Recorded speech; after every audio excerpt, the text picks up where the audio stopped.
안녕하세요, 지인입니다. 반갑습니다. 추석이 지났는데도 해가 너무 뜨거워요. 여러분들 라이딩 하실 때 조금 선선해졌다고 소홀해 하지 마시고 선크림 같은 거 꼭 바르시고 라이딩 하시기 바랍니다. 오늘 여러분들께 보여드릴 자전거는 바로 이 미니벨로인데요. 자, 자전거 굉장히 예쁘게 생겼죠. 부드러운 이런 유려한 곡선을 따라서 20인치 바퀴가 달려있는 미니벨로입니다. 네, 바퀴가 작은 이런 자전거들을 미니벨로라고 하는데요. 어린이용 작은 자전거를 미니벨로라고는 하지는 않고요.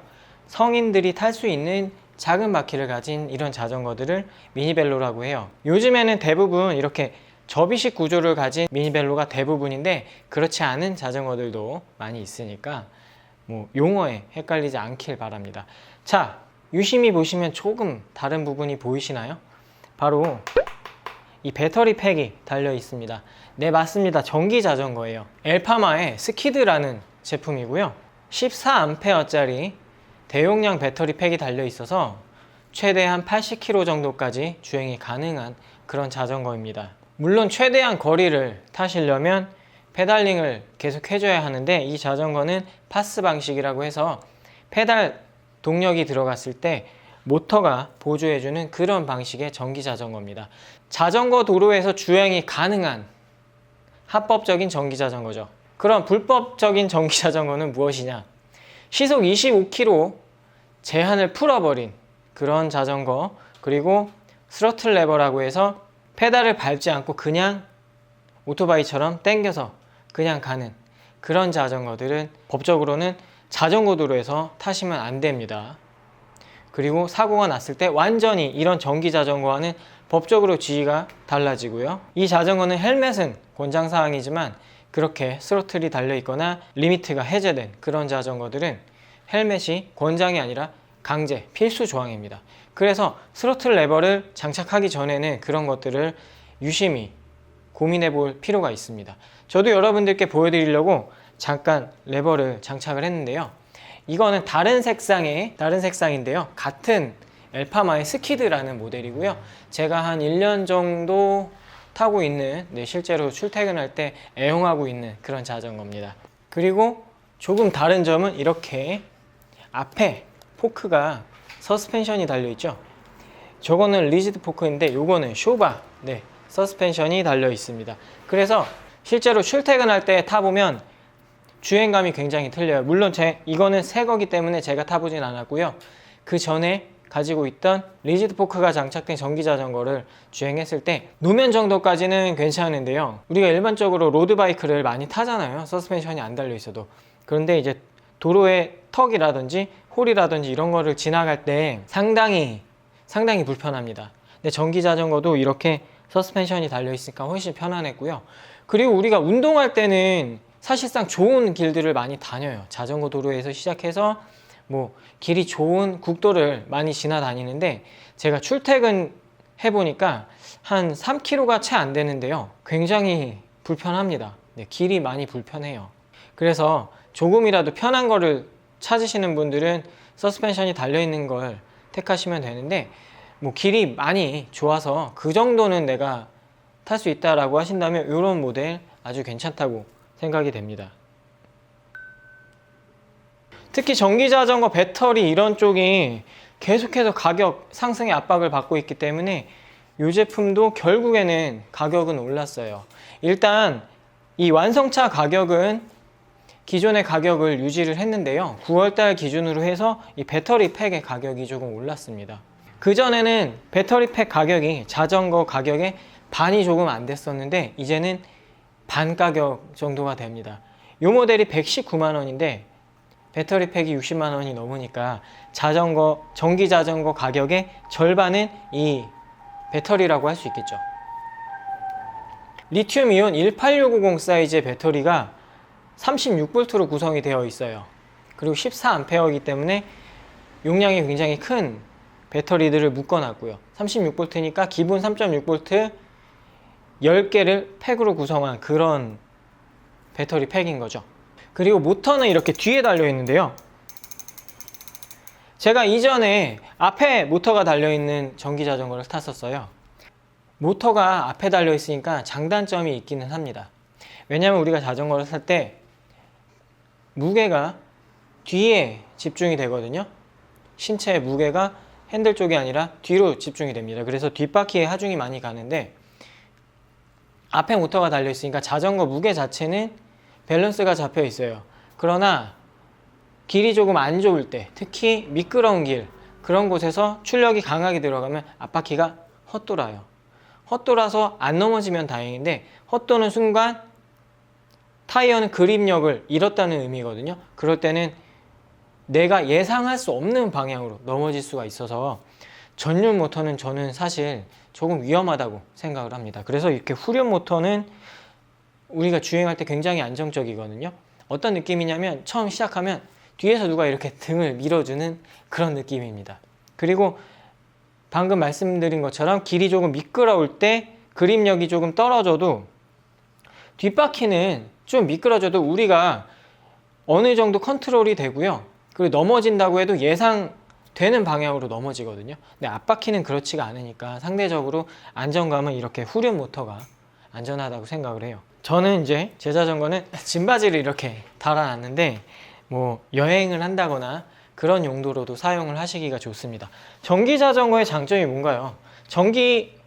전기를 이용해서 편하게 갈 수도 있지만 예기치 않게 전기가 아웃됐을 때 그냥 자전거처럼 사용을 할 수 있다는 거예요. 일반적으로 퍼스널 모빌리티, PM, 그러니까 전동 킥보드로 대변되는 그런 애들이죠.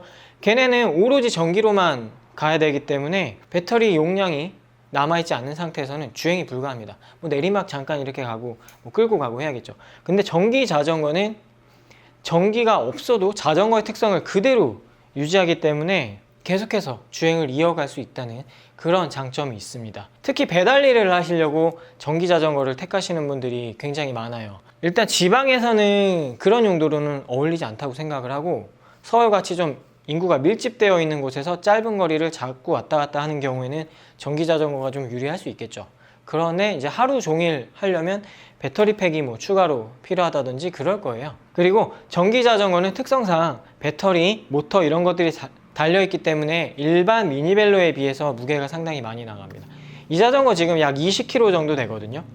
무게가 무겁기 때문에 어르신들 어떻게 활용하실 것인지에 대해서 잘 고민하시고 구매를 하셔야 되는데 자전거가 고가의 제품이기 때문에 손을 잘 타요. 도둑이 많이 탐낸다고. 그래서 뭐 내가 집이 2층이나 3층인데 문 앞까지는 옮겨야 된다 라고 했을 때 힘이 있는 분들은 괜찮아요. 근데 힘이 없는 분들은 이 자전거를 들고 계단을 끌고 올라가고 이런 게 굉장히 고역일 수 있습니다. 조심하셔야겠죠. 그런 부분들 분명히 고려해야겠죠. 매일 이용하는 거리가 길지 않고 어느 정도 운동도 됐으면 좋겠고, 그러나 도난 방지를 위해서 엘리베이터가 아니라 계단을 통해서 옮겨야 된다면 전기 자전거는 조금 무게가 많이 나가기 때문에 고민해 보실 필요가 있습니다. 차라리 그냥 저렴한 입문급 정도의 자전거를 하는 게 훨씬 나을 수도 있어요. 전기 자전거의 무게에서 오는 그런 단점인 거죠. 뭐 엘리베이터가 잘 되어 있는 그런 곳에서 왔다 갔다 하시는 분들은 상관없습니다. 무게는 무게일 뿐 딱 주행했을 때는 페달을 구르는 순간 모터가 동력을 보조해 주기 때문에 훨씬 편안하게 가실 수 있어요. 또 여러분들이 주로 자전거를 차에 싣고 그리고 외곽으로 나가서 좀 장거리 주행, 그런데 운동 목적으로 하시기보다는 천천히 구경하시고 좀 시간도 때우고 바람도 쐬고 그런 용도를 원하셔서 접이식 자전거, 그 중에서도 전기 자전거를 선택하시는 분들이 많이 있거든요. 이 제품도 접이식 구조에 충실하기 때문에요. 제가 잠깐 보여드리면 이렇게 핸들 반 접히고요. 이 상태만 접어도 뭐 카니발 같은 차량에는 가운데 그냥 쏙 집어넣으면 편안하게 들어가겠죠. 그리고 이렇게 프레임의 반이 또 접혀버리니까요. 네. 지금은 스탠드에 있어서 잘 안 보이는데 이렇게 반을 접어 놓을 수 있어요. 그렇기 때문에 충분히 활용도를 가진 자전거라고 보시면 되고요. 그리고 초반에 말씀드렸던 것처럼 스로틀 레버는 여기 있는 이렇게 손으로 밀어내는 레버입니다. 이런 식으로 핸들에 따로 케이블이 마련되어 있기 때문에 간단하게 장착을 하실 수가 있습니다. 이런 스로틀 레버도 2만원에 따로 판매를 하고 있는데, 아마 제가 예전에 제가 타고 다니려고 요 모델 한번 언박싱을 했던 적이 있는데요. 실제로 이제 벌써 1년 가까이 탄 것 같아요. 그동안 탔을 때 무게 그런 부분 말고는 크게 문제는 없었던 것 같아요. 이 자전거와 이 스키드 FS 모델 이 비교를 드리면 둘 다 디스크 브레이크를 사용을 하고 있는데, 이 제품은 케이블 방식, 그러니까 기계식 방식이죠. 케이블을 잡아 당겨서, 그리고 FS 모델은 텍트로의 유압식 브레이크를 사용을 합니다. 유압식 브레이크가 아무래도 이 악력이 적게 사용이 되죠. 그리고 조금 세밀하게 브레이크를 잡을 수 있는데, 케이블 방식도 적응이 되시면 그런 사용이 가능합니다. 다만 조금 더 관리가 필요하고, 전기 자전거의 특성상 이렇게 브레이크를 잡게 되면요, 여기서 정지 신호가 들어가요. 그래서 모터의 동력을 멈춥니다. 브레이크를 잡고 있는데 모터가 계속 돌면 안 되잖아요. 위험할 수 있으니까 바로 차단을 시켜버리고, 전기를 끄고 주행했을 때 이 모터의 저항감이 많이 없어서 부드럽게 사용을 하실 수가 있습니다.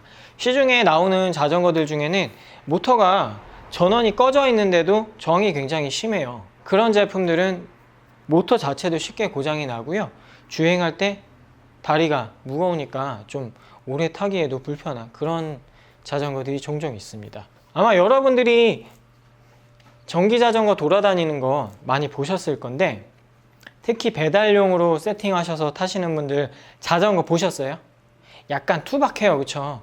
이 자전거는 미니벨로 자체로 전기 시스템을 빼고 봐도, 자전거 자체적으로만 봐도 모양이 굉장히 예쁜 그런 자전거입니다.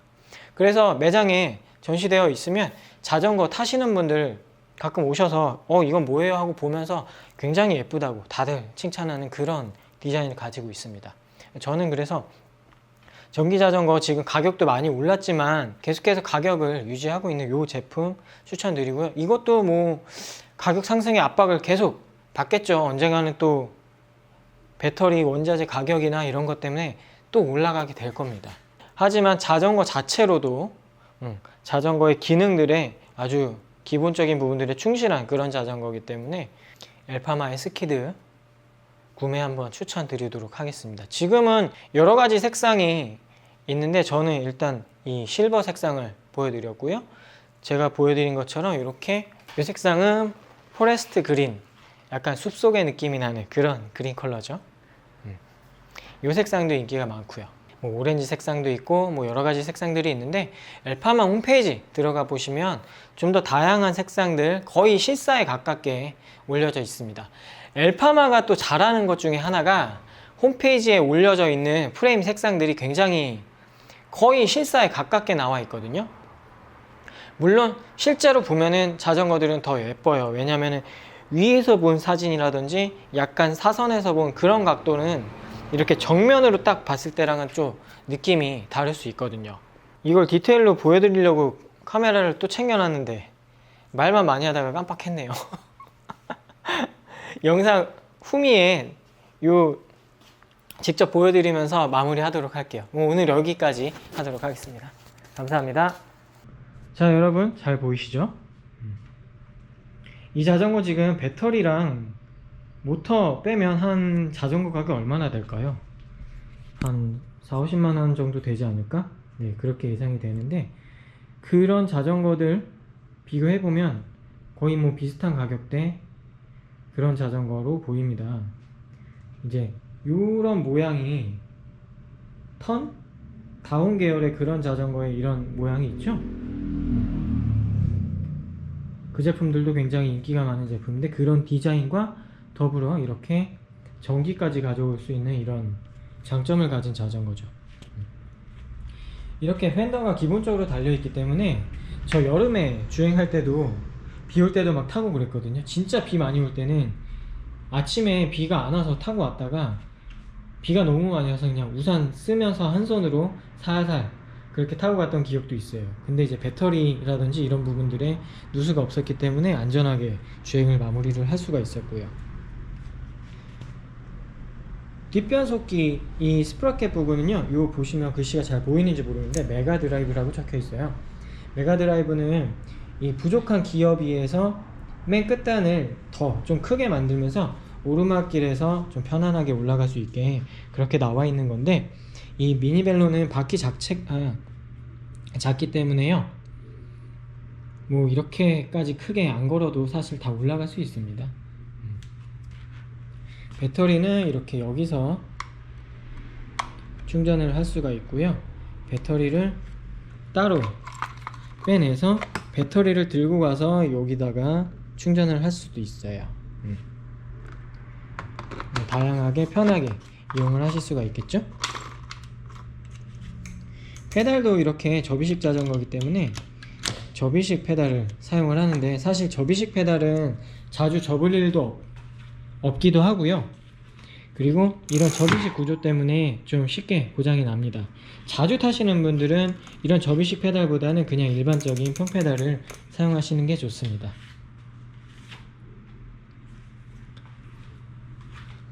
자전거의 무게가 꽤 많이 나가기 때문에 이렇게 중간에 스탠드가 뒤쪽이 아니라 중간에 이렇게 무게중심을 잡아줄 수 있는 강력한 스탠드가 달려 있어요. 이쪽에 보시면 페달 밑에 요 비비 밑에 토크 센서가 달려 있죠. 페달에 힘을 가하지 않으면 모터가 작동을 하지 않습니다. 그래서 어느 정도 페달에 힘이 들어간 것이 확인이 됐을 때 모터가 개입을 하면서 우리의 페달링을 편하게 해주는데요. 여러분들 공유 자전거라든지 일반적인 전기 자전거 타실 때 팁이 하나 있는데, 토크가 가해질 정도로 아주 약한 힘을 주면서 페달링을 계속 유지하면 거의 내 다리 힘은 들이지 않으면서 편하게 타실 수 있어요. 근데 막 속도 낸다고 계속해서 힘줘서 밟아대면 이 모터는 일을 별로 하지 않습니다. 전기 자전거는 이 모터가 일을 많이 하게 해야 편하게 탈 수 있는 그런 구조거든요. 이것도 지금 보시면 36V에 350W라는 꽤 파워가 높은 모터가 사용이 되고 있는데, 전격이 350이니까 순간적인 최대 출력은 한 500W를 넘어서는 그런 제품이라고 생각하시면 됩니다. 이 토크 센서가 달려있는 이유는, 예전에는 그냥 케이던스 센서를 장착하거나 그런 경우들이 있었어요. 그럴 때는 내가 자전거를 끌고 가고 있는데도 페달질을 하고 있다고 생각해서 모터가 확 돌아버리는 그런 위험성이 있었는데, 토크 센서가 사용이 되기 시작하면서 실제로 발에 힘이 들어가야 모터가 장착하기 때문에, 모터가 움직이기 때문에 그런 위험성은 거의 이제 없다고 생각하시면 됩니다.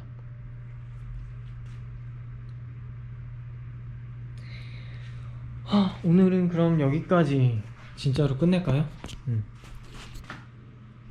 여기서 마치도록 하겠습니다. 안녕.